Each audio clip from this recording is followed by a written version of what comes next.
आप देख रहे हैं इंडियन क्राइम न्यूज। जे नागरिक आहेत ते आज जिल्हाधिकारी कार्यालय या ठिकाणी रक्षा संदर्भामध्ये निवेदन देण्यासाठी आलेले होते, तर आज आपण त्यांची प्रतिक्रिया जाणून घेणार आहोत। काय सांगाल, आज तुम्ही जिल्हाधिकाऱ्यांना निवेदन दिले आहे? आज आम्ही नाळवंडी बीड रस्त्यासाठी जिल्हाधिकारी कार्यालयामध्ये मोर्चाचं निवेदन दिलेलं आहे। 3 तारखेला समस्त ग्रामस्थ मोर्चा घेऊन येणार आहेत कलेक्टर ऑफिसला।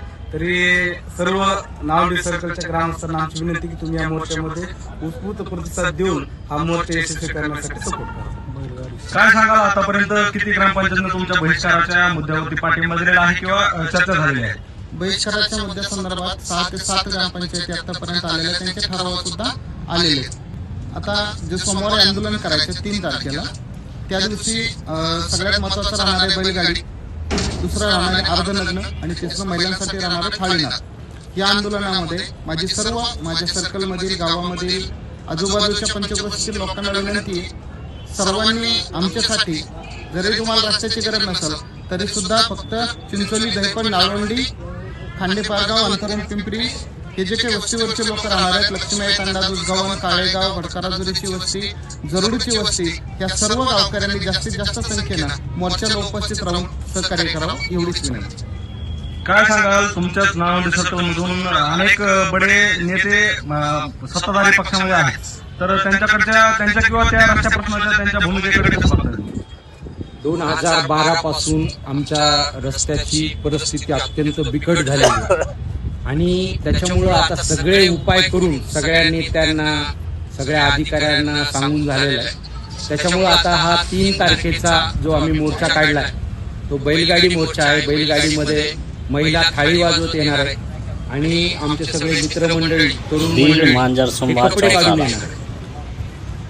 यहाँ पर एक नौजवान बच्चे को सन्माननीय उपमुख्यमंत्री, वित्तमंत्री अजितदादा पवार मारने की कोशिश की, यांचं लक्ष वेधण्यासाठी आणि जो लड़के थे उन्होंने आमचा हा प्रश्न कायमचा सोडवावा याच्यासाठी आम्ही हे निवेदन दिलेलं आहे। बीड जिला हॉस्पिटल में पेशेंट का ट्रीटमेंट या ठिकाणी त्यांच्यापर्यंत आमचा आवाज आम्ही पोहोचवत आहोत। त्याच्यामध्ये आमची मागणी अशी आहे की आमच्या रस्त्याला जिल्हाधिकाऱ्यांनी स्वतः येऊन भेट द्यावी, सीओनी स्वतः येऊन भेट द्यावी। त्याचबरोबर आता जो आमचा मोर्चा आहे 3 तारखेला जो मोर्चा येणार आहे इथं जिल्हाधिकारी कार्यालयावर, तर त्या मोर्चामध्ये त्यांनी आम्हाला लेखी आश्वासन द्यावं की तुमचा रस्ता आम्ही मंजूर केलेला आहे आणि आम्ही या तारखेला रस्त्याचं काम सुरू करतोय आणि इथपर्यंत तुमचा रस्ता पूर्ण होऊन जाईल। तुम्ही मतदानावरती बहिष्कार टाकल्यानंतर देखील जर राजकीय पक्षामधील पुढारी त्या ठिकाणी प्रचार प्रसारासाठी जर येत असेल तर त्यांना काय इशारा असणार आहे? आम्हाला सविनय कायदेभंग करावा लागणार आहे।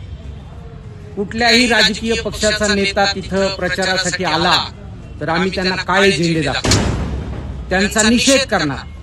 तुम्ही मतं मागायला ज्या अधिकाराने येत आहे तसं आमच्या या प्रश्नाला सोडवण्यासाठी सुद्धा तुम्ही तितक्या ताकदीनं आमच्या सोबत उभं राहिलं पाहिजे, गावकऱ्यांसोबत उभं राहिलं पाहिजे। कोणा एकाच्या साठीचा हा विषय नाहीये, तर सगळ्या गावासाठीचा हा विषय।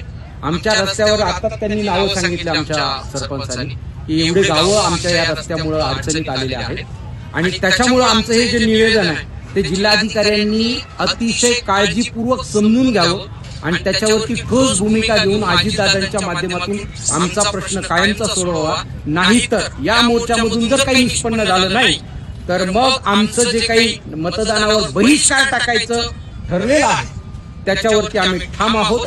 धन्यवाद। जय हिंद।